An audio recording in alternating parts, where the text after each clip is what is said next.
like to invite everyone to our March 9th, 2016 workshop meeting. And first on the agenda, we have the Elkton High School Rain Garden Project. Who's leading the pack over there? Who's going to come up and say a few things? Come on up. We got a couple of chairs here. All right, guys, go ahead.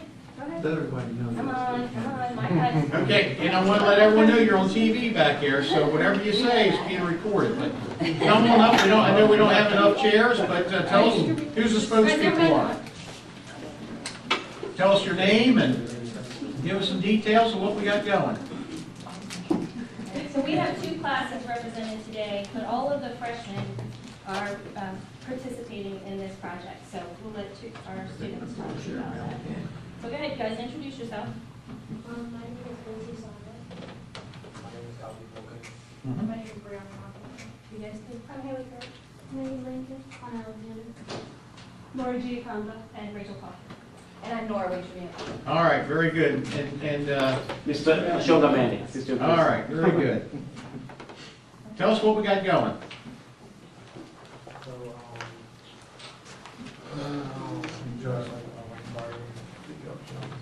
Yep, project.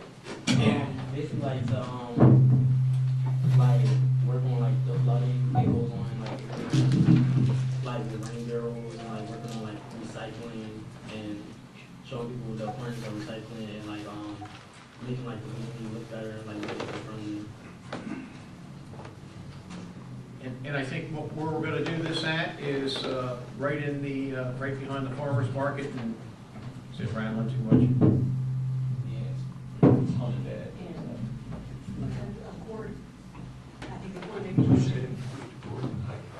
All right. All right, guys, you have to speak louder. Okay? I get the microphone, and I don't need it. So why don't you guys tell them what we've done so far? What have we done in class to prepare for this? Brianna, go ahead. We did first off on the basic speech, Mm-hmm. like how we're gonna school them, make them on school. Okay. And what have we done? We've done budgeting and like seeing like the cost of everything and make sure like we'll have enough to get everything that we need. We've also been learning about pollution and how it's We did budgets, and how do we decide what's going to go in the rain gardens? We like research like native plants, stuff like that. Watch a few videos, get ideas. So you plan what the plants are going to be, and what else is going to go in the garden that's going to help with erosion? What's going to be the unnerved stuff?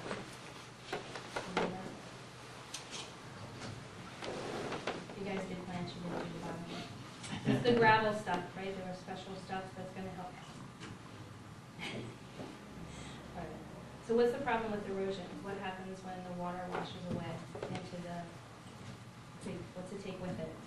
And all the pollution, and then where does it end up eventually? Right?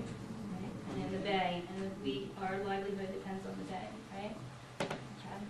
So how about rain barrels? We want to talk about the rain barrels and what they do. My group can talk about the rain barrels, so what we did. So we're planning, we want to do rain barrels, by the pavilion of the farmers market. We want to do 6. We're thinking of going where it's able to be used, but not just collecting, like we want to use them for like people at the farmers market, like watering the plants. And then what we want to do is take the excess water and use that to water the rain garden. Very good. Jean, did you have any questions or comments about the rain garden? We've been working with Nora and KCI to design the rain garden behind the farmers market. And the group, I think, has also been working with Mary on the invasive species in the park, and with Sydney from Department of Public Works regarding the rain barrel project. Well, I can tell you from my perspective, thank you for helping it better. Thank you for helping our bay. And I think that as we continue to do these steps and everyone's more conscious about what we're doing, it's going to make us a better community. Does anyone from the board have any questions or comments? I would just like to say that I appreciate you coming in and telling us what you plan on doing, and you'll be a part of history for Elkton, once this is done. Real, manufacturing. And You'll come see it when we do it on April 11th and 12th, or right after we do it? Yeah, April 11th and 12th is the project day. Okay. During the student school day, we'll be out there. That's when you're gonna do the installations? or- Yes. Okay. Yeah. And it's all the environmental science students, so that's about 160 students. We're going to rotate for 2 days, both at the farmer's market and Meadow Park, so the rain garden and the trees and the rain barrels at the farmer's market. So it's going to be happening. How long will this group be there, down there working? It's going to be 2-hour sessions basically, but we will be there all day and the students will rotate through, so they have about 60 or 80 students at one time. Okay, would you need like porta pots or anything down there, do you think? What do you think, guys? Can we use that? That would be Yes, great. of We know course. there's one. We'll have to get some. We're just going to Okay. take turns, but that would be great. I have a question. So once we're done building and completing this project, what happens afterwards once we're done with it? We want to make sure- Well, I'm going to defer to Sydney over there or Gene Minner. Sydney? Well, basically, after the installation of the rain garden, maintain the vegetation and make sure that the new filtration that we put there will help the creek as far as reducing any pollutants going into that water. So, as it is right now, there's nothing there filtering that water. So once you guys install that, that will be the sole filtration going into the creek. That will do a great deal of help for us. What do you guys do right now as markets? These guys are all rain garden. Did you guys do trees? I didn't bring any of my We trees kind of because. talked about it a little bit, but So we're actually gonna do a couple things. We're gonna remove invasive species that are such as multiflora rose. And when we went to survey it in winter, so it was a little hard to identify, but we know there's multiflora rose and other things down there. And they crowd out native species and makes it harder for them to survive. And then we're gonna plant trees. There's a playground at the far end nearest to the creek, and where it's very wet, so we're gonna plant some water-loving trees and to help reduce the amount of water that's standing there. And then also, hopefully, in the beginning where there's the entrance, there's also some wet areas and put some more shrubbery that will pull up water and retain soil and make it more attractive. So we're really trying to work on reducing erosion and taking up water, which is one of the focuses that we do in ninth grade environmental science. When you go to the park, make sure you wear boots or something, because Oh, it's yeah. pretty muddy. Yes. If you have dry weather, you'll be fortunate, but it's still muddy out there, and you'll be a mess. Got shape you guys doing? These guys are not afraid to get dirty, which is awesome. Very good. Well, I wanted to thank first Elkton High School and the faculty for doing this right here in their hometown, and the students for improving the farmer's market and the park, and I think it's great when you get the kids involved, so I'm really excited about this. My question, I know Mr. George had asked about porta potties. Do you need anything else right now to get started, or are you ready to go? I think we're pretty good. When we get like real closer, we may need something. Everybody's gonna bring lunches or have their lunch before they get there. You know, Just Thank you. send an email to Jean, okay, and she'll coordinate if you need any additional supplies. super. And you know, it's one of those things, you have a plan and then you see what happens. And you go with it, so. And I would like to mention that Nora's from Fairhill Nature Area, and she is who brought the idea to us, but our kids have just totally embraced it. Yeah, they have. Actually, 100%. I don't know how to put this into a question. He wants to know about advertising what we did and what was going to go into that and like how to make sure people don't destroy it. I think we'll work on that this week. Yeah, And I think the wig's gonna come and things like that, so. and I think the wing is here today Oh, to yeah. help you get started. so. Super. We did a little sign by the rain garden saying, you know, Yeah. Yes, project. our tech group, our tech shop classes, I don't know really what they're called, but they are gonna design and make a sign that says that it's through the grant and who did it and when we did it and stuff like that. So it's a really multidisciplinary That's what I was also. saying, I know almost our entire school has embraced this. Yeah. The art department is gonna help us with rain barrels and making sure Designs. that they're attractive looking. So we've gotten a lot of people involved in it, not just the science teachers, but Yeah. other areas too. And it's really engaged the students, they're very excited. And we did math, and we did research, and we did all sorts of stuff. Fantastic. If I may also, if you don't mind if I interject, also what you might not know what you have done, but our farmers market is going through an improvement process. And because of what you're doing down there, you're going to help create a community center down there. You're going to give it a sense of center, and that will add to that market. So I want to thank you personally for helping to add to the success of the area down there. You're going to improve in ways that you don't even know yet. So I thank you very much too. Well, thank you all for coming, Thank you. and keep us on the loop. Okay, great. And I'll be down there to join you on the 11th and 12th. Thank you. Thank you.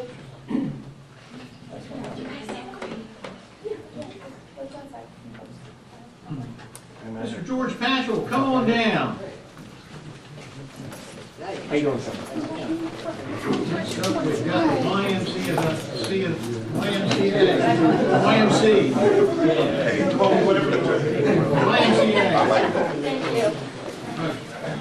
Do you have those letters for me? Thank you, we're very excited. You're right here. Listen, we don't put you in the back.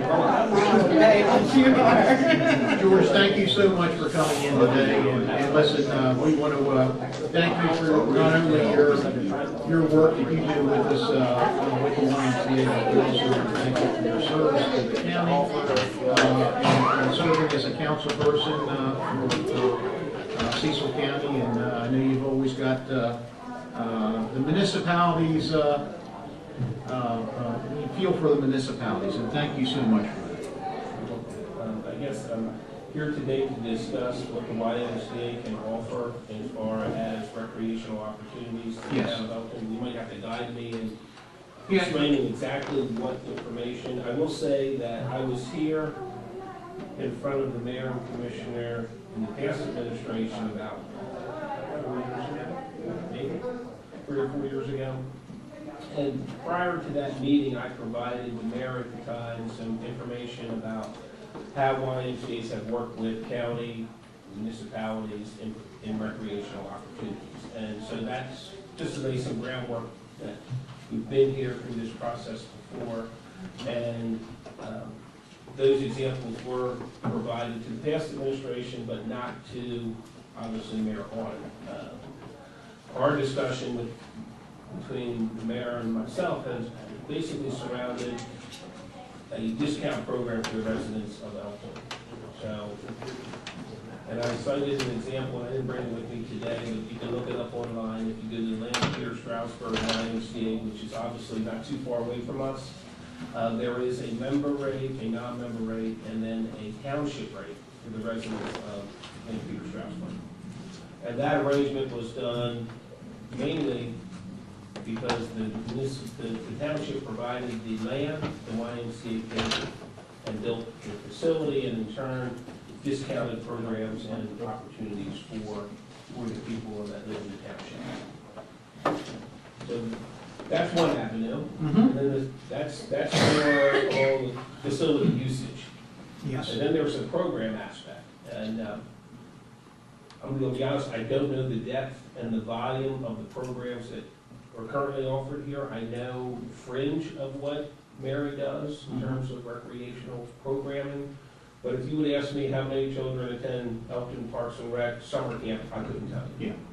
All right, so as far as the use of the facility, that would have to be something that would be done. We got the in- horse's mouth here. Right, so that would, but No beyond offense. that would have to be something, if there was any interest in any of this reciprocal agreement, that's something that would have to be evaluated in much more depth. Yes. And 4 years ago, I sat down, we had this discussion, and I don't know what happened beyond that in terms of with the town. So I don't know if Mary sat down with Lewis, or if they did an evaluation process, and through that evaluation process, it was determined that the scope of what is offered could not be housed at the YMCA. So that's something that obviously for you all to determine how that's not, it was my, at the time, I can't remember how that even came around, that we were asked to come out and do a presentation on that. I think given, And myself, I know we.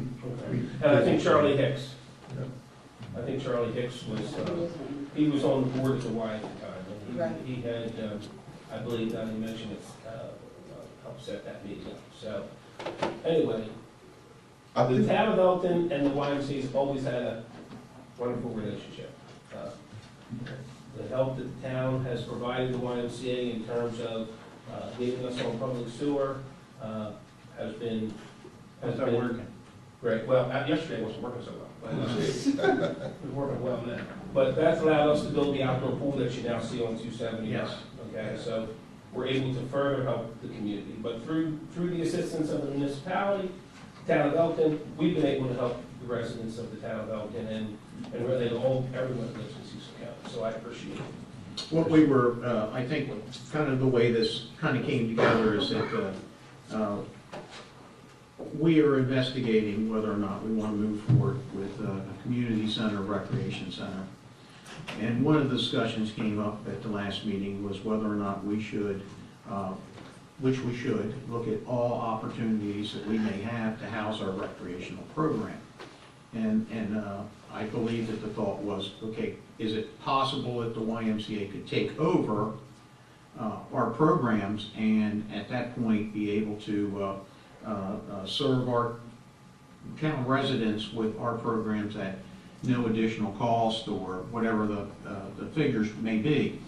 And I don't want to answer that for you because as you and I had spoke, you don't know how many students we're talking about or how many programming hours that we'd be needing, and you don't know what programming times that we had. And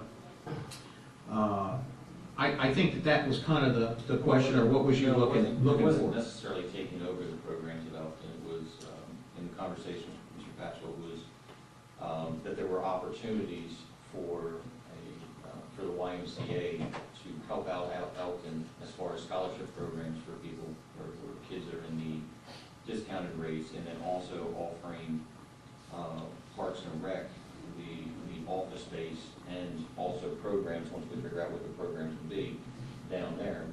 In my thinking of that, it wouldn't cost us as far as building anything, and we wouldn't have a legacy cost that we have to worry about as far as employees and electric and such, that would still bear the brunt on the YMCA.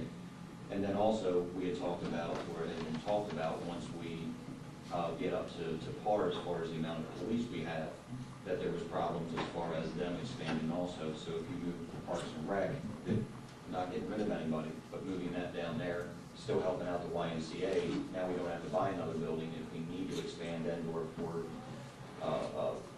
storage. Also, there was something else with the police department. We already have the buildings. So again, it was a cost savings, and all of this, in talking to Mr. Patchell, wouldn't cost us, the taxpayer, any more money.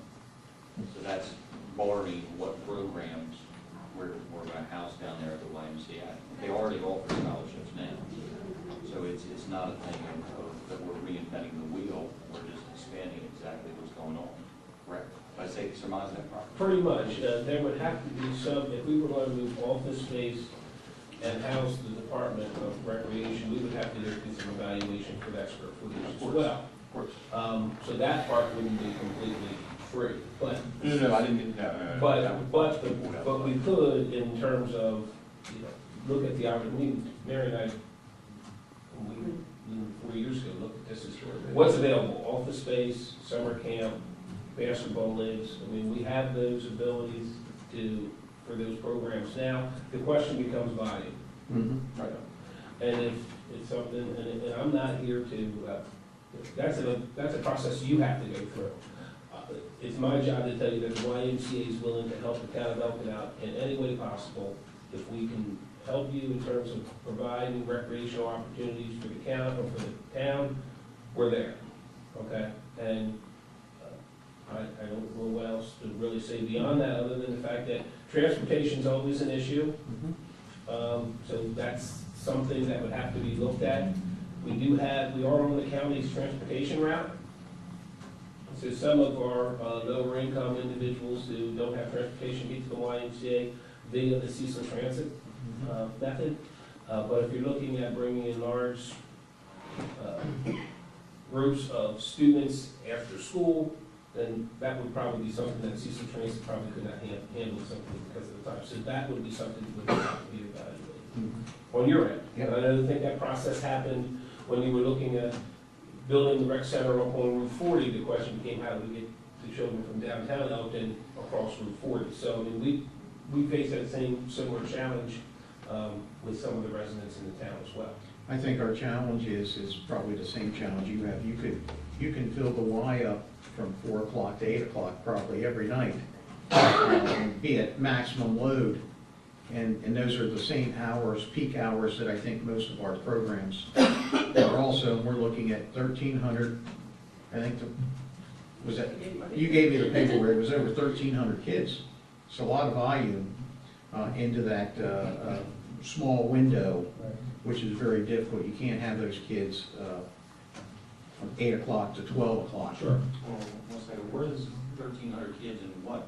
Dance, Multiple programs. all cooking class, I mean, Mary has so There's many 1,300 classes. kids here a day? No, not No, today, no, but in the just in our program. programs. What are those stats? Mary gave me those stats today. My question is, of course, I know, I don't know the exact numbers, but summer camp on both of your schedules are pretty full, aren't they? I think maybe sold out, was it, last We year? have about 200 children a day in camp. So obviously that's a large volume. We still have some space available because not all of it is utilized during camp time. But again, that would have to determine how many children you have in camp, whether or not the space that we have available would even meet your needs. But there is some space still available that in the facility that is not utilized in the summer for the kids, mainly because of the schedule. We have half-day programs, we have full-day programs, we have programs that they're out on trips, so they're not all in the facility at the same time every day. So there is room in the building, scheduling-wise for space. But of course, there's not room for 125 kids. Like 60 kids.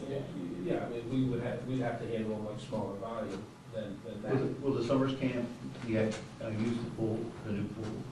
Our camp will utilize the pools, yes. Okay. The new, yeah. Yeah, we're looking at that. Okay. They already use the indoor pool, which a lot of them like that anyway because it's, they haven't seen the outdoor pool. But, well, they all swim every day anyway. It's just that they're inside the new splash, if you haven't been in, we have a splash park inside as well. Okay. So, they're inside that pool. That's a big draw. Yeah, would you tell them why the second pool was built on the outside? Well, the second pool was built mainly because it's going to be the only public pool in Cecil County. And when we looked at, okay, what else can we do to help the community? One of the areas that we noticed is there's no public pool, which is amazing, right? And so that was one reason too, is because of the volume of our summer camp program and the public wanting to use the pool, that it was best that we build an outdoor pool to kind of segregate those populations to have no space. I had one more question. George, we had talked about the scholarships that you give now. Would you be able, off the top of your head, know, is there a larger percentage coming from Elkton right now? Absolutely. Elkton is we get about 70% of our usage. We do 31,000 people a month. So that's utilization. We do 300, and I think last year 385,000 people were involved in the Y program. Now that's multiple uses, okay? We don't have 385,000 people in Cecil County. But every time someone comes in, that's a new experience, right? Sometimes good, sometimes bad. It's bad, I find that. So the 70% of the utilization comes from the 21921 zip code. Now, how many of those are town residents? I'd have to break that down further to determine that, but 70% is from the 21921 zip code. The vast majority of our scholarship programs are from the town of Elkton. Okay, so we have 25 children out of the 200 that are there every day are on scholarship, free or reduced at the Y, which is a large volume. Yeah. And probably out of 700 children that participate in youth basketball countywide, probably 50 or 60 of those children are on free or reduced registration fee. And that equates to $240,000 a year. That's what we do in financial scholarships, 238,400, I think, last year. Probably similar. I'd say ours is probably similar. And you never raise the money to equal. I mean, you basically say, okay, we know that's what we're dealing with, and that's our pledge to the community, that's who we are personally, as an organization, and so we understand that that's what we do. Yeah, I know that January, February, and March, with the basketball program, it's close to about 1,600 kids. Well, we have 700. 700, but I'm talking about in and out throughout the program. Oh my goodness, yeah, but I don't, I'd have to look. And There's a large line. I know There's that. indoor field I hockey, know there's that- baseball. Yeah, I know we have indoor baseball programs, we have indoor field hockey programs, and volleyball and basketball all occurring at the same time. I just know that you was at the max for space and time because there was nothing available. Sundays, you might be able to get in there between 10 and 2. And normally the high school kids were in there taking the gym. I know that for a fact. But parking was a big issue out there as far as what you have out there now. Practice time, you guys was using gym spaces from the schools, and our program couldn't even get in there because, not just you guys, I'm just using this as some information that I followed up on. Are you guys currently using the high schools? We don't use high schools, we use, For I practice? don't know the exact number, just for practices, somewhere between 15 and 20 schools in the county. Wow. And that is middle and elementary schools. And what time of day is that? That's all, that's in 3 the o'clock on Well, we start at 5:30 is the earliest, and then till 8:30 at night, we're in one of those schools, from Conley to the Cecil. Really? Yeah, it's a very detailed program, but we're also in 10 elementary schools going before and after care. We have 300 children a day in before and after care, which a lot of people don't realize that we are the largest provider of child care in the county. We have 300 children a day just in before and after care. Wow. From Colowingo, I think we're in every school here in Elkton except, I don't know if there is an exception. We're in Gilpin, Thompson, Holly Hall. And Cherry Hill. I don't think we're in Cecil Manor. Not Cherry Hill. No, we don't do the Wilson programs. Just Elkton. Sure, I was out there last night, parking on the grass. But there were cars parked on the grass. Yeah. It was pretty full, and you had the soccer fields going too. Yes. Was that a wide program? That's not a white program. We provide that space in Cecil Soccer. There's Is that overflow from their league? That's overflow from their league. And we don't charge nearly the same amount as the public school system as far as field usage. So you can utilize our fields with the lights. There you go. Well, do we have any other questions for George? I know you had a meeting at 1:15. I have an insurance meeting with I appreciate you coming. You're welcome, and anything else I can help you, in the process, please don't hesitate to call. I mean, if you have facility questions in terms of operational costs, I can provide anything that you need, depending on square footage. And there's the letters of support for the parking garage that you want to put on your parking lot. We're not shoveling here. Let's see, a letter of support for the bond bill for the, Okay. there's 2 copies of each for each member of the House. Thank you. You're welcome. I will say this in closing, that we are on public sewer now. So that we do have a small parcel that is available for build out at the Y. We have, basically, there's a pavilion, and then where the old field used to be, there is some property there. Now, I'm just saying that, I don't want to give you the impression that the volume is so high at the Y that we don't have any more potential for growth. Parking issues, we realize we have parking issues certain times, but we're not completely boxed in on that property because of the sewer project opened up some additional space. Nice. I think that's 36 acres or something.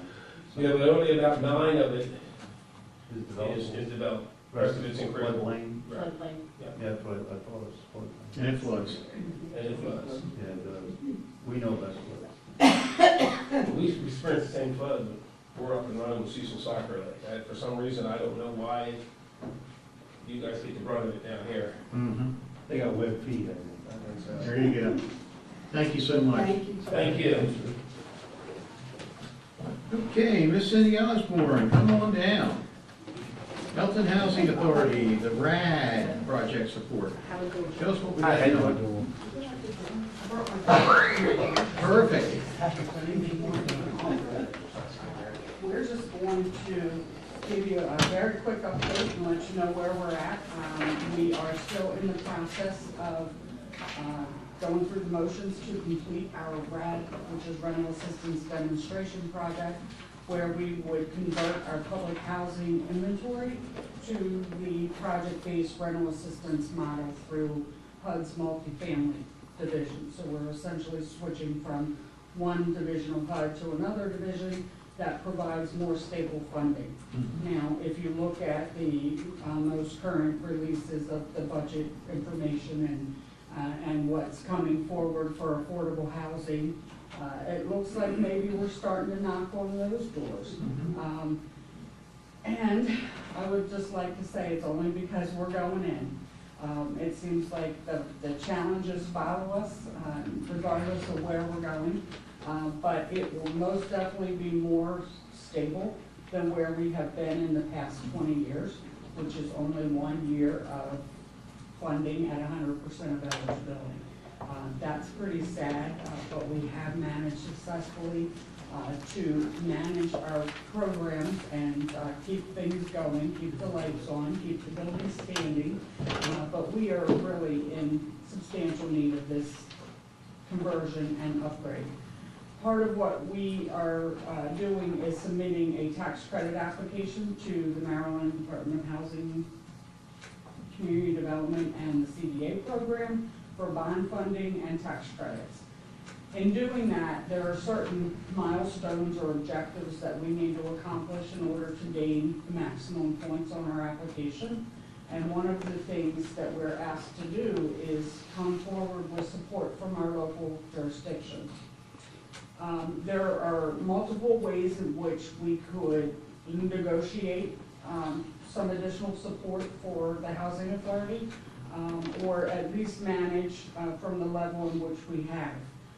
And with that being said, one of the issues that we've discussed, I've discussed with Lewis and we've exchanged some emails, is the possibility of maintaining the housing authority's pilot Payment in lieu of taxes agreement, thing. payment in lieu of taxes, which is what the housing authority as a nonprofit or local government entity pays in lieu of property taxes. So we have a certain calculation that our accountants provide, it is gross rent less utilities, and we pay a 10% rate based on that net rental income. Roughly, our pilot payment last year, I believe, was $24,000. The year before that, I think it was $27,000. And we just completed our fiscal 15 audit, and it's in draft form. And it looks like our pilot payment calculation for year-end 2015 will be $22,000. So you can see that our rental income is shrinking, and that's not just a result of the reduction in the federal funds to our subsidy, but also for our families. We have less families that are working. The objective, once we do our conversion, is to try to work at this point preparing families for job opportunities, training, and a better path to self-sufficiency. So we're still working very hard on that, but it does take the local community in effect will help us make or break our plans sooner rather than later, I hope.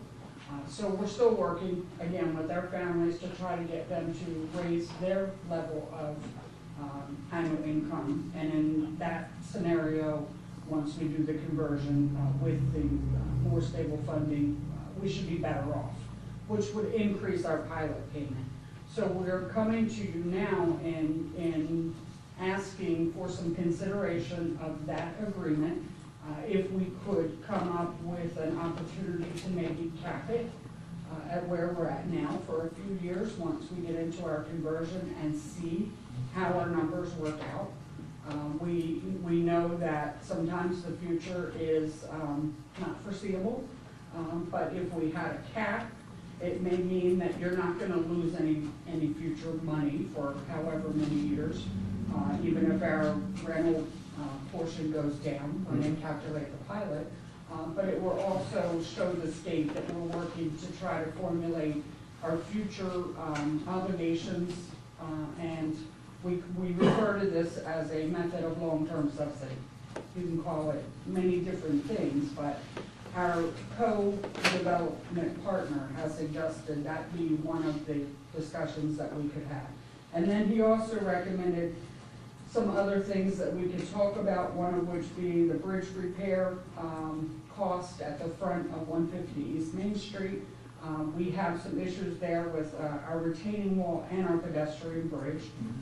We've been working probably for about 5 years now between architects, engineers, cost studies, knowing that we're going through this conversion, struggling with what to do and when. Or should it wait until we know we're putting more extensive repairs in place? But we initially had a cost estimate from KCI for roughly $67,000. And Louis and I, again, exchanged some emails and we talked a bit about that. And one of the suggestions from my co-development partner is to see if the town would be willing to assist us in that cost. A 50-50 split. Now, we just discussed that we felt that cost was a bit excessive, so we were seeking some additional proposals and we weren't successful in getting anything newer, more update at that point. And then we sort of shifted our gears into the RAD mode, and we have not updated anything further, but that is one of the suggestions to bring that back up and look at what it would be currently and see if that's something that the town may be willing to help us with. We would suggest that the town participate in sharing of the cost when we redevelop and reconstruct our Rudy Park property, possibly absorbing the cost for the repaving of that parking lot would be a great help to us. So that's something that we could discuss. And then two of the suggestions that were recommended in an email from the developer, I'm not really sure that the town would be in a position to do this. I'll tell you what they are, and then I'll tell you what my backup would be in the event that these things are not doable. One of which would be to assist the housing authority with the removal of debris from the work sites, meaning that you all have equipment or trucks that are much larger than what we would have as a resource, and possibly you could just help us with removal of debris from when we demolish our community. And then the other thing would be that could be hundreds of tons, though, yes, of material. Yes, and not so much that we want you to take all that on your back, but that we could potentially negotiate some help that may help us keep that cost down. Where would you take that debris? Where would normal restrictions be that you would take? No, I didn't know if you had. It's gonna go to the landfill. Yeah, like a certain place at the landfill. And we do have a contract with the county for the landfill, and I'm probably getting a government rate for disposal. Is Rudy Park currently brick? Yes. It's amazing. It's the fronts, right? Is everything there? Yes. Heavy stuff. Yeah. Yeah. A solution would be you might be able to crush up the brick right on site. and There- use it as a base. There are a lot of options, but there also may be a project where the brick may be reused. And if that were the case, I'm sure we would be willing. We have a resident services coordinator that she'll take on anything if it involves getting our residents actively participating in something. So if we tell her we want to build a monument with those bricks, if you all want to help us do it, we'll find a place and we'll get that thing built. But there are all sorts of things that we could talk about, how to partner together. And with all these things being said, the stronger our partnership is with our local government, the more favorable the state or the federal government is when we apply to them for certain things. And so that's really what we're looking for. Where can we work together in certain areas to show the state that we're ready, willing, able to partner to do things that will help both the town and the housing authority do more. And that's really our objective. We have done so much less than what we would normally be able to do with lack of funding and over restriction. And so it's going to be a breath of fresh air once we convert and have less regulatory burden on us, and hopefully to know at least where our money's coming from for possibly 5 years at a stretch. That would be great, and to know that it may go up a couple dollars is even a better bonus. And the last item the co-developer suggested was helping to provide additional security around the properties as we bring in materials for building and so forth, and I'm not sure that would be something that would be a viable option.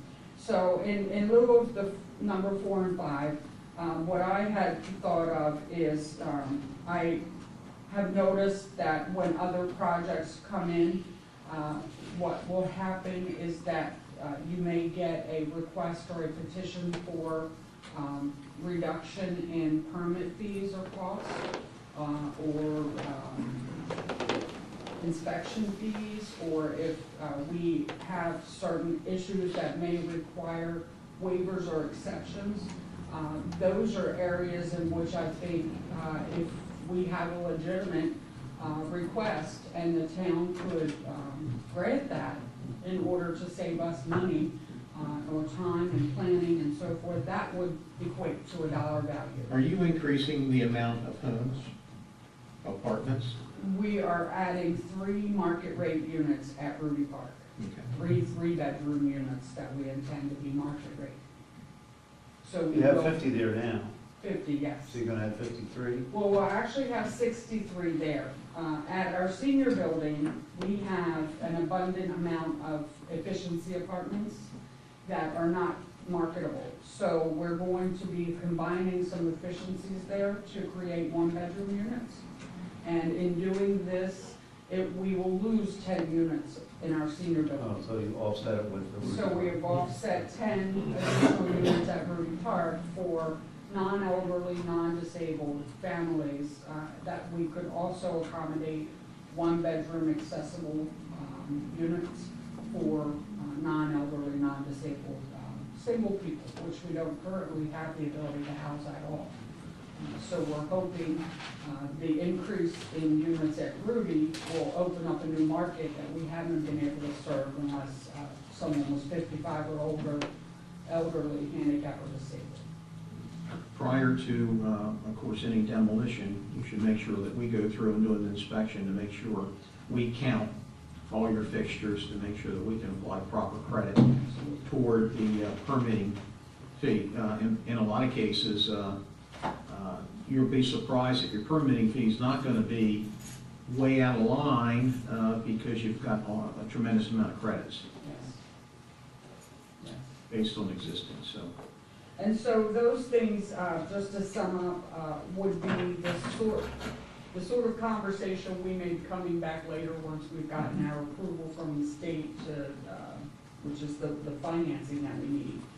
If that doesn't come through, we'll come back with a new game plan that changes everything. We've been in this process of planning for roughly 8 years now, since we really started off saying we can't survive. That says a lot about our ability to weather the storm, I think, and the fact that you don't always get what you're going for the first time, and so you've got to be prepared to back up and change things up and reseed what you need to continue moving. So what we're looking to do is submit our application to the state within a couple of weeks. And in that, we had previously asked for a letter of support on behalf of the Housing Authority and myself as the executive management part of this project. And I thank you all for your letters that you did send in on behalf of the town or you as individual commissioners. That will go as a part of our application, but the other thing we need is a letter basically stating that we're willing to engage and partner in areas of consideration that wouldn't be too painful in the process of this rehabbing conversion. Very good. Probably sustaining a pilot program would be the best option for us. That would be. And you can pick, there's the menu of 5 things or so, you can pick more than one. Yeah, I know. Just remind me, you could take a couple of them, that'd be great. That would just be wonderful, and I can just see the points adding up. There you go. Any other questions for Cindy? Mr. Lemon, you have a question out there? First question is, what does RAD stand for? Rental Assistance Demonstration. Okay, and I'm told that they're tearing down those houses at Rudy Park and rebuilding them, is that correct? Rudy Park is scheduled to be demolished and reconstructed Can as you a multi-family explain building. why that's happening? Most of the houses in Elkton are already older than those houses up there, so I don't understand why you would tear them down. Well, we underwent a study in one of the units that allowed us to go down to the base construction from when the units were built in the early 70s. And we found a lot of areas that were subpar, not the best quality. It may not have been required then, but it has resulted in a lot of maintenance and upkeep and costs to maintain those units. And one important area to point out is the brickwork in the areas where it needs to be supported for windows and doors wasn't necessarily tied in properly.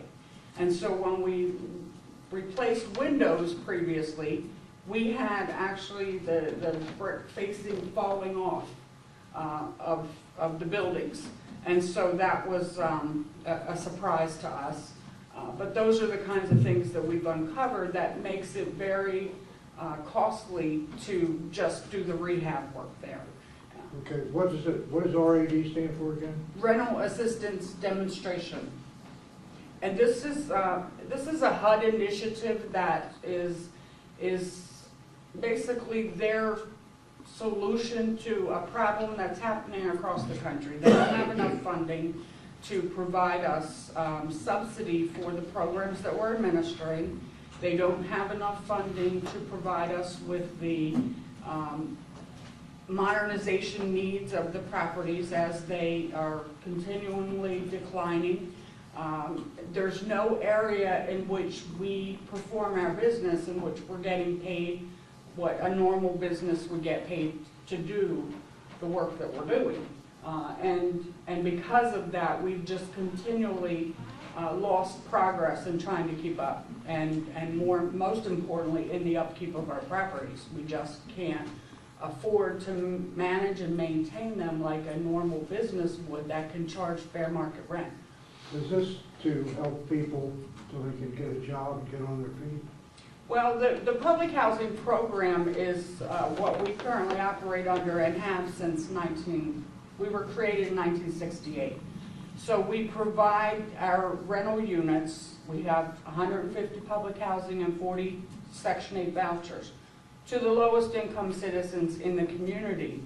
And the goal in our mind is that the families will move in, gain some stabilization, and have the opportunity to recognize a low rent based on their 30% of their income, and then they will use the opportunity to complete job training, further their employment, their education, or whatever their means are to benefit their family and to move up and out. But our push to move families up and out is severely hindered by the federal guidelines that restrict us from putting people out. It says that essentially they can live there forever if they never do anything. And so we don't care for that part of the rules. And when we convert our properties through this mode, we go over to a different model of funding through Section 8, which gives us the opportunity to create better policies and practices for our programs that may give us the opportunity to put some teeth behind what families need to do to continue getting the assistance tied to the units. So you're saying if somebody gets a much better job and their income increases, you can't kick them out? Well, they would pay more money for rent. They pay more money? They always pay 30% of their income. Okay. So our families aren't that they're not paying anything. They're paying 30% of their income, but we don't have a lot of incentive to get them to increase the income because it's just going to raise their cost. And there's, we do have a cap right now. It's about, we'll say, $1,100 for an average family that would be living in a 3-bedroom. They could cap out at $1,100 a month that they would pay to live in public housing. But that's really the only incentive that we have for families, and most families in our portfolio don't earn enough money to be able to pay $1,100. We may have 2 families that are up into the $900 a month range. But for the most part, a lot of families don't have any incentive to do more. And what we're trying to do is bring forward programs and resources that encourage them to do more, and by doing that, we can offer a little something. And this conversion process means that we're upgrading our properties to be more marketable with the community, and in doing that, we'll go into a new model, and that new model may give us the right to have stronger policy and stronger requirements to continue on in the program for new people. Thank you. Thank you. Thank you. Actually, I had one question unrelated to this that maybe you can answer. I was at Annapolis yesterday for listening to testimony, and one of the cases that came up, it was talking about HUD, and in Maryland, someone is convicted of a felon cannot get HUD housing. Is that correct? Yes. See, I think that's a lot of people, I don't think that realize that. I think a lot of times you think that in the housing is a lot of, I'm going to say felons or criminals. Now, not that all of them can't be rehabilitated and move out, but I thought it was really interesting that that was part of the testimony yesterday. And so the Housing Authority has to enforce a federal restriction known as one strike and you're out. And that means if you have been convicted of a felony, if you have been charged with criminal activity, drug-related criminal activity, or in some cases alcohol activity that impedes your community, then it's our responsibility to get rid of you from the program. Now, we only go back 3 years on a person's record when we're reviewing them for eligibility. So if something is current within 3 years, chances are they're not going to go further with our screening. But we do have to weigh each case individually and decide it based on what are the merits. And, if you get into cases that don't hold a lot of weight, that maybe have been dismissed or people wouldn't come forward to testify, it makes it much more complicated for us to hold strong on someone's record. And then most recently, HUD issued guidance that said, be forgiving of arrest records.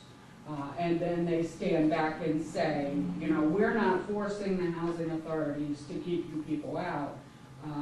We're actually telling them to, you know, be more considerate.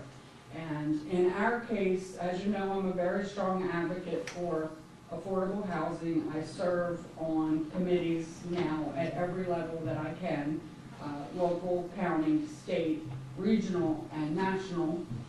I fight for this stuff at every meeting that I go to and can provide some history about you know, where we are, where we've been, and where we go, and a lot of case studies that from a small housing authority.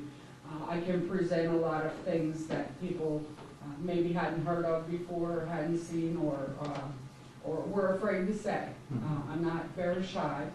So I do speak up and I advocate, and one of the things that happened at a committee meeting was we got this email guidance from HUD at the meeting, and then I also had 2 appeals from the Legal Aid Bureau in the same day. So this is something that's been in the works for who knows how long for HUD to come out with this notice.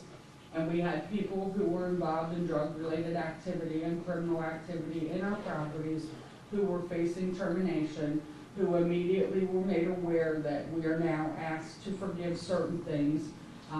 So it really created a huge fire, and in which we were able to say, in our own defense, the cases that we had were pretty rock solid.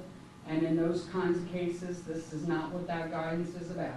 It's asking you to consider new people coming in and the extent of what their arrest record is. Understand. So you know, we do weigh that out. But yes, convicted felons for serious crimes are probably never going to get affordable housing through the housing authorities programs. Okay. One last question, Mr. Lemon, real quick. This is the last one. Does Elkton building inspection have to pass on these units when they're built? They would inspect, yes. We're treated just like any other property So in if they're town. not satisfied with what they see, they can take action and stop it? Oh, sure, they have a code and Okay, that's what I'm wondering. Yeah, it's comply with the International Building Code. Mr. Olma? Just really quickly though, with the RAD program, what it gives us an opportunity to do as a housing authority is to run it like a business and not run it through HUD. You know, if you would begin to understand the bureaucracy we have to go through on a daily and monthly basis, it's unbelievable. You know, and by having the RAD, we have a separate corporation, we can run it like a business review.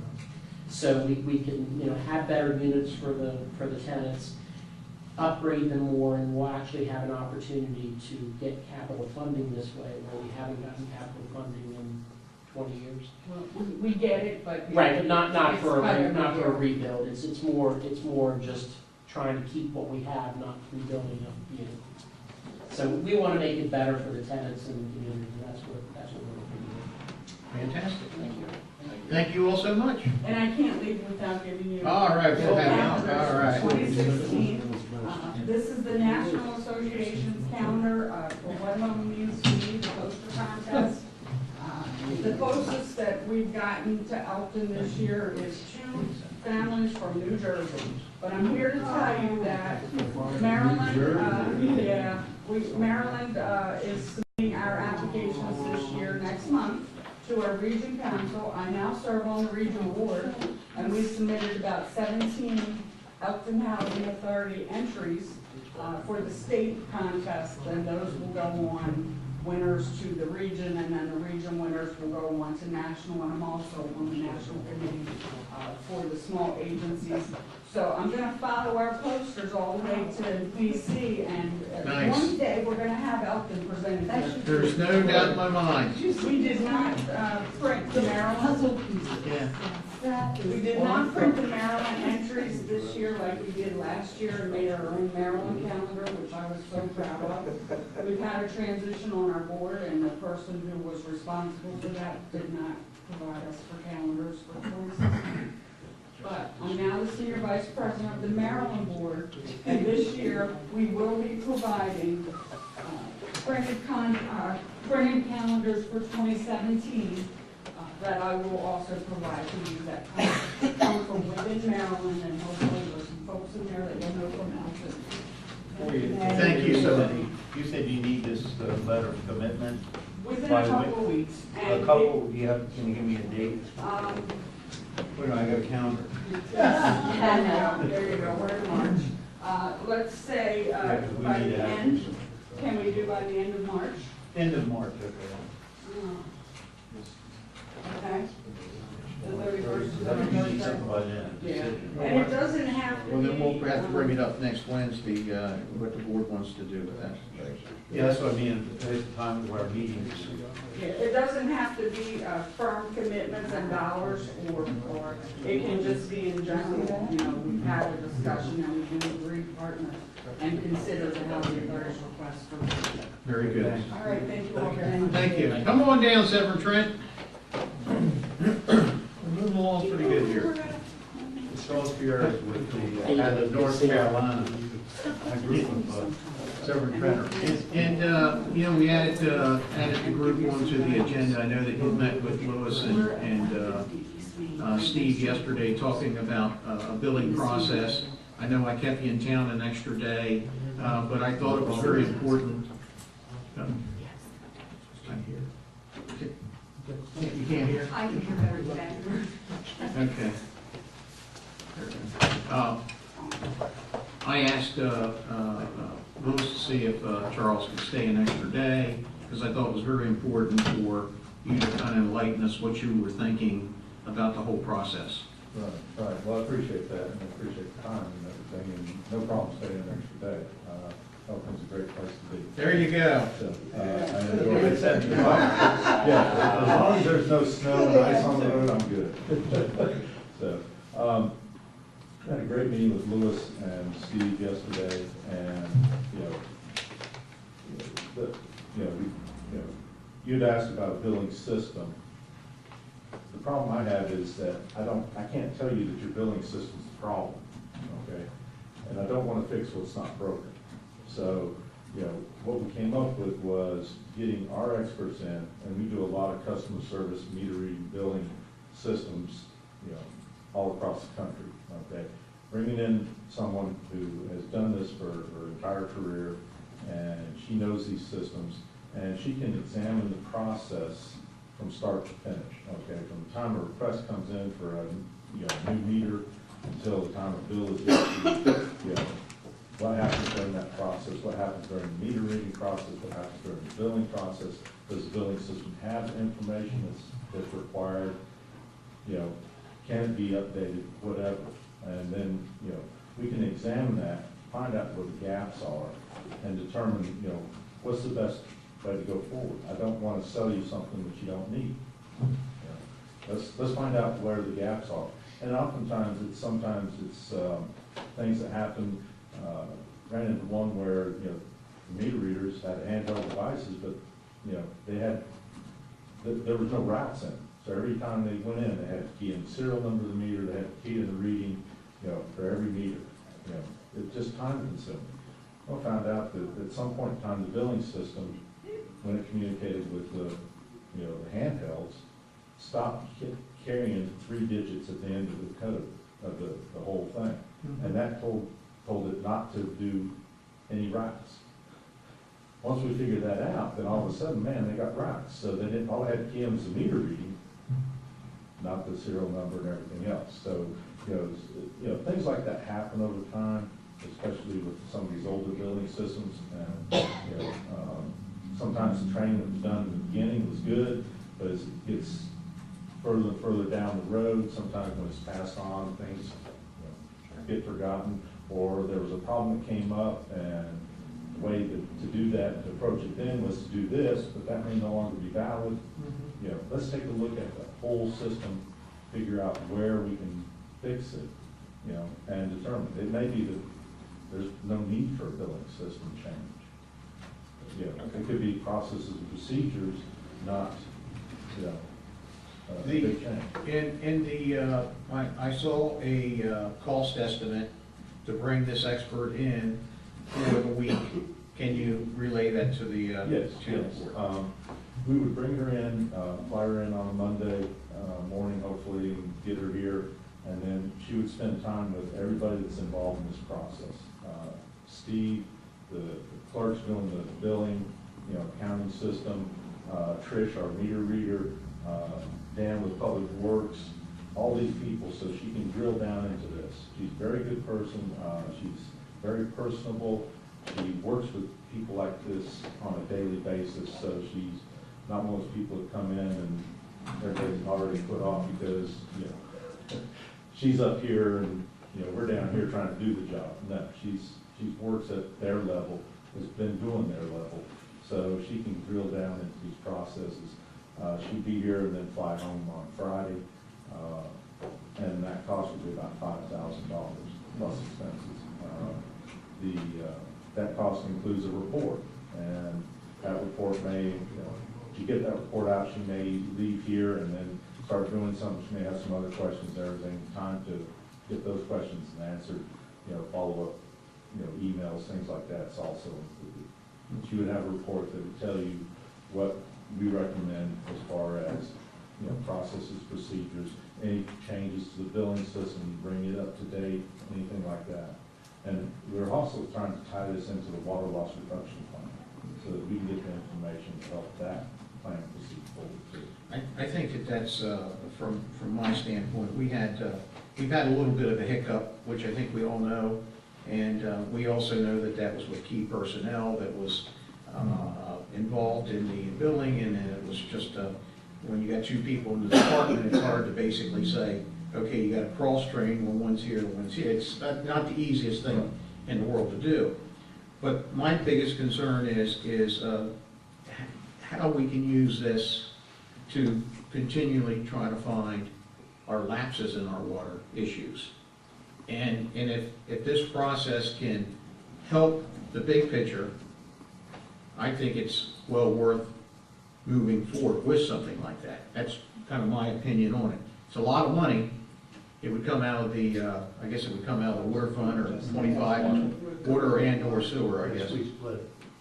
But I think I would like to know, my personal opinion, I'd like to know, is there anything we're missing? Can we do things better? And then I can really look at our customers and say, yes, we've had experts come in, they've walked us through the process. Here's some of the things that we were able to tweak to make it better. Or maybe it may just be a report card ag. We may, and I hope that and if you have some changes, it may make us even better. A little couple tweaks, but that's why I thought it was important for the board to hear this. Now, I think it would have to take if we want to move forward with this, we'd probably have to do some type of budget amendment next week if the board is on board, if we're on board with it. If you think there's any value in it, I tend to believe, but anybody want to add any other questions or comments? After she supplies a report and the follow-up, is there any consultation that will be needed after we try to put it in process? Or what is her availability then, and at what cost? We could work on that, at this point in time, not knowing where those gaps are, right, and things that need to be changed. It's hard for me to give you a cost estimate, but we can develop that once she has, that report, figures out what that is. And obviously, if we can minimize that cost, I want to do that as much as possible. But if she can, if she needs to spend some more time up here, some training, you've got some new people coming in, things like that. We want to take advantage of while she's here, right, and work so they can, she can provide some training while she's going into the details of this too. But I don't want to bog her down with just training right now. Right. But she's real good for that. She does a great job of that. Her mantra is that, I want you to know how I do things, right, and how we can do things so that, you can do it when I'm not here. That's the way she views her employees. I want them to be able to do everything that needs to be done if I'm not here. So, but that may be part of it. At this point in time, I can't really say because we haven't really done that analysis. But I want to do that analysis, give you a report, and then, if there's additional things that we can do, It could be that a big bulk of it may be changes in, you know, your billing system. Right. I don't think we can do that, okay?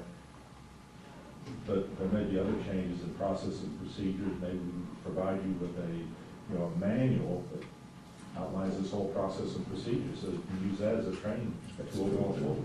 What manual do we have now? A manual? Yeah, we just talking about.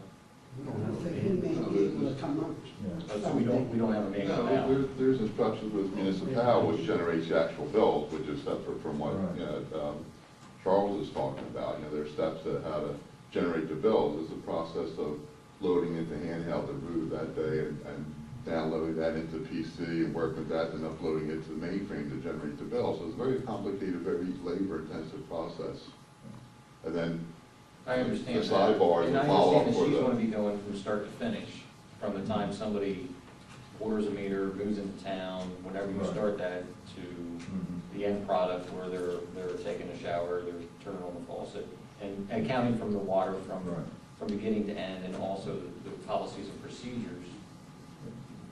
I guess, look, we have policies and procedures for everything, so that's why I thought there was something that she would already have to begin with, that wouldn't be a duplication. You understand what I'm saying? Well, I mean, there is to generate the billing. I mean, how to set up the handheld for that route, and then how to ultimately have that handheld reading, you know, from the handheld generate the billing.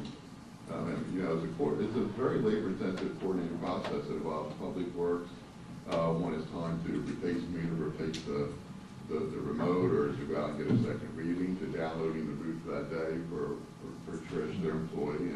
And it's a coordination of a lot of people, and very labor-intensive, with not a real modern system of touching each and every meter 4 times a year.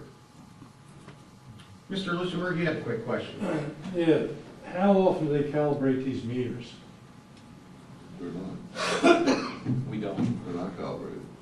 Well, my question is, my last bill, I was 1,600 gallons over the 9,000 gallons. Never before that I've ever done this. The most I've ever been, which I brought in my bills once before, was like 400 gallons above the 9,000 in the summertime. My last bill, the one we just got, was 2,600 over. That's 2,600 gallons above the 9,000, okay? I checked every spigot in the house. I had nothing leaking, nothing at all. So I called this morning down here at the billing department, and they were going to send somebody up on Friday at 11 o'clock. She said what must possibly have happened, they read the meters 2 weeks later than they normally do, and that might account for the additional billing, not 2,600 gallons. I mean, I don't know what's going on with that, but I don't use that much water because nothing's changed in my house. And I continue to say, one of the issues that we had is we have been extended. My understanding is our quarterly cycle was 90 days. Right. And there has been some meter readings that we've counted maybe 108 days. And for someone that doesn't use the minimum amount of water, it's taking you over that minimum amount, which is not right. But not 2,600 gallons. I can tell you, it's not right. And we are working on that, but please come in and What I'm saying is it is right in terms of the volume being used over The volume is a correct. period of time. It's the amount of, if we're used to having a bill for a 90-day cycle and it changes to a 120-day cycle, then you will see more water. And here, if Not per day. See, Mr. Litzenberg is using under the minimum all the time.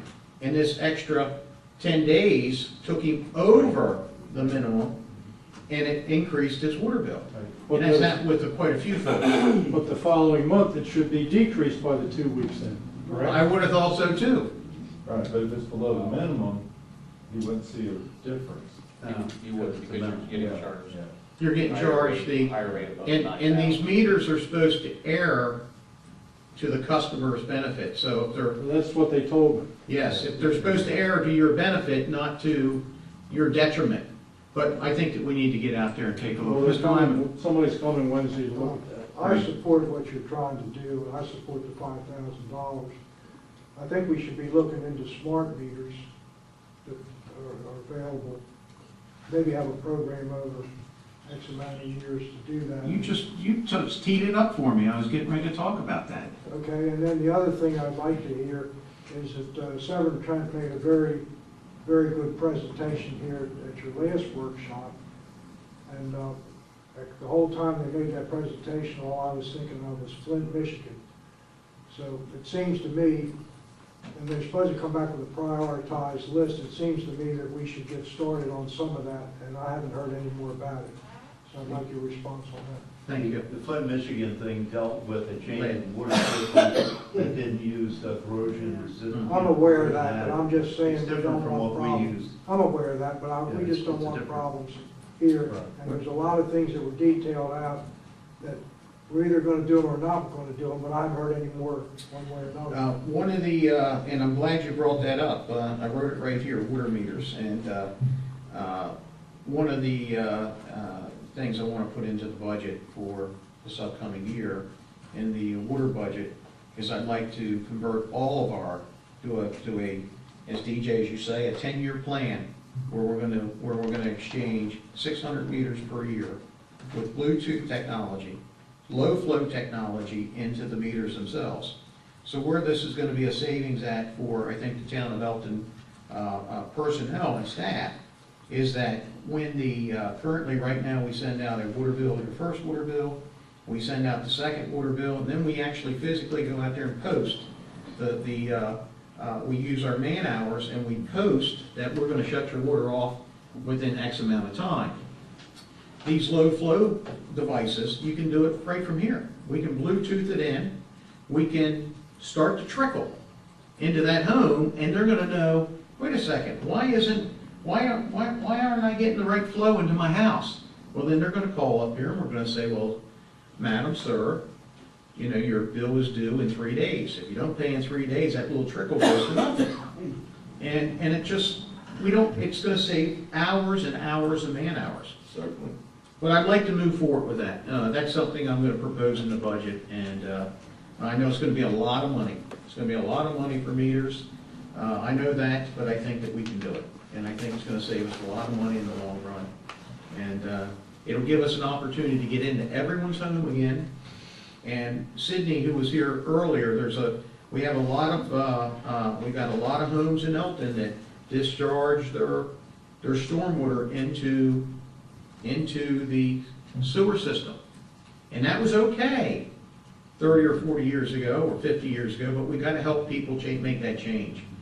And there's good and there's bad with that change, because I can tell you, my sister just recently made that change, and now her stormwater is going over into the neighbor's yard. So it causes other issues. I mean, there's an action to every reaction. There's a reaction to every action that we do. So, you know, we have to be careful on what we do, and maybe some of them's going to have to stay in there. I don't know, but it'll give us an opportunity to take a look at that. But I went on and rambled there a little bit about the meters, but. Lou, can you send out the proposal that... We'll develop a proposal and send it to them. We just have a Perfect. discussion at this point, and they're trying to outline exactly what she's gonna do and everything. Would she be able to report to us directly? So, or is it gonna be something in writing? Yeah, do a written report to the man commissioners. Yeah, it was gonna be a written report. If you'd like to, you know, for her to come in and do that, I could probably arrange for that, just for expenses. Well, I just think if there's questionable things, it would be nice to hear from the source.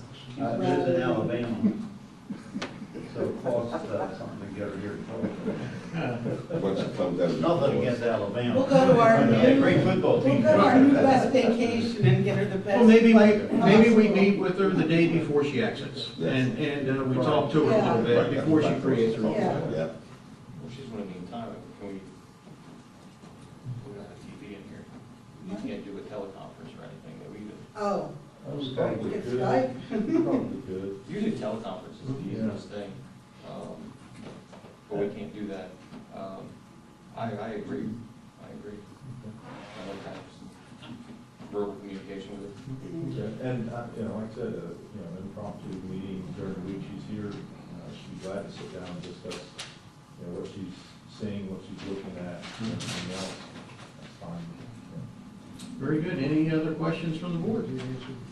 Appreciate you and Jason coming in. Thank you guys so much. Thank you all. All right. Can I touch base real quick on the SCADA system?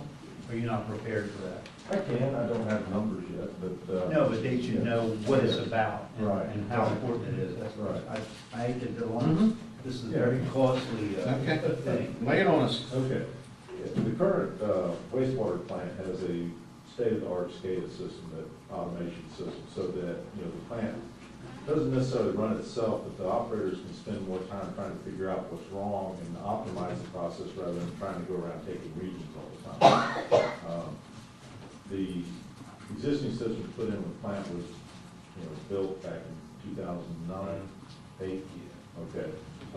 It runs on Windows XP.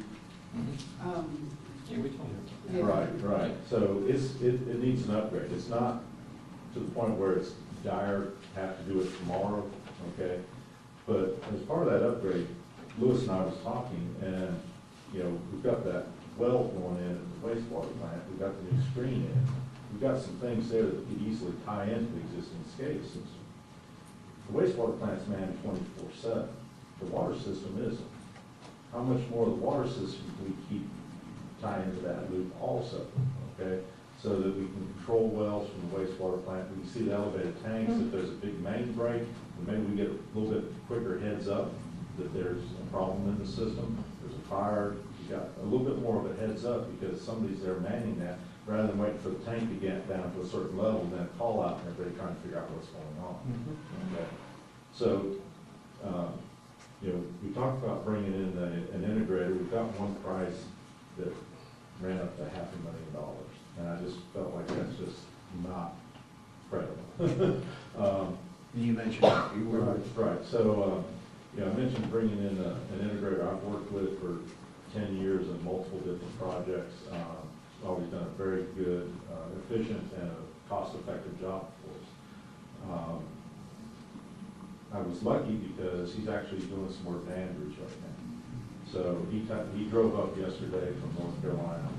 Got here right at 12 o'clock. I don't know how, but he did. And gave us an opportunity at no cost to the town, to us, to go through the system, look at the system, and now he can give us a better, much more hands-on price, and I think it's going to be much more usable.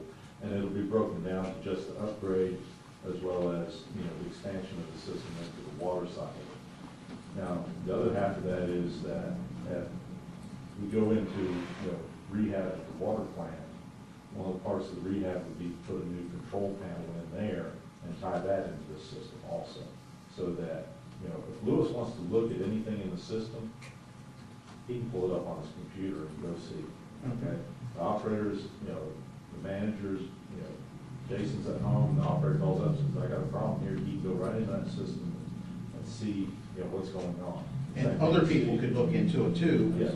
No, it would be restricted. No, I meant people within that are authorized to use it. Oh, yeah, I was gonna say, because we wouldn't allow public access. No, yeah, but, it could be useful for the public works guys, to pull in, and it'd be view only. We don't want them, it would be view only. That may be of some use to them, okay? But, we're looking at, seeing if we can't move forward with that, and I'm hoping to get a proposal here in a couple of weeks. With XP, we got rid of XP because of the security risks. Right. Microsoft's not supporting it anymore. So the bare minimum, we have to get rid of XP to begin with. Right. At the bare minimum. Yes. Okay. Everybody needs to be, everybody's aware of that. Right. Yeah. And that's, again, it's not something we have to do tomorrow, because it's a very stable and it's a very secure system now anyway. But it's going to be hard replacing a computer if it goes down. Sure. With that. There's some other embedded computers at the control systems around the plant. They're also running Windows XP, and we're looking at a solution that would eliminate the need for those there and actually go to a tablet-based system so that the operators can carry a tablet around, they can enter their not in the system, and they can see what's going on, and it's not, they have to go to this building to see it on this computer, go to that building, that type of thing, and you see it anywhere in the plant. So, and that would be probably Windows 7 based or Windows 10 based. You know, we built that plant in 2006, 2008, we could have thrown in a couple more $1 million and had all that in there. At the time, it wasn't available. That's the trouble, it's only Yeah. 40 million then, we could have, saved some money. Unfortunately, technology just, every year it just gets different and different, so, exactly, so, the question, I want to give you a price for just an upgrade, and then a price for, the expansion and taking it maybe a little bit step further, and then, like I said, I think there's some value in that expansion from the standpoint that you've got somebody at the plant 24/7 monitoring that system. Thank you. Very good, thank you guys. Thank you for coming up. The last thing I had for the board, I wanted to let them know it, thank you guys. At 2:30, if anyone would like to go down the street with me, I'm going to go visit 422 North Street, which is one of the new recovery houses. So I'm going to go down and take a visit. I'm assuming it will be right under the bridge here. So if anyone wants to go along, 2:30. 2:30, yeah. And where? 422. 422 North Street. Very good, this meeting, Well, the meters, if you're going to put it or present it for part of your budget, Yep. who puts in the meters? DPW? I haven't determined that. I think that we should do a private contractor. Okay. That's what I was going to propose. Calculating the cost also. Yes. That'll be the way I'll propose it. I just don't think that we're going to be capable of doing that many meters in a year. Nor do I without. You would need expertise severe to revamping put all that in. And then we're going to bid it out, I would think, also. Okay. Absolutely. Meeting adjourned.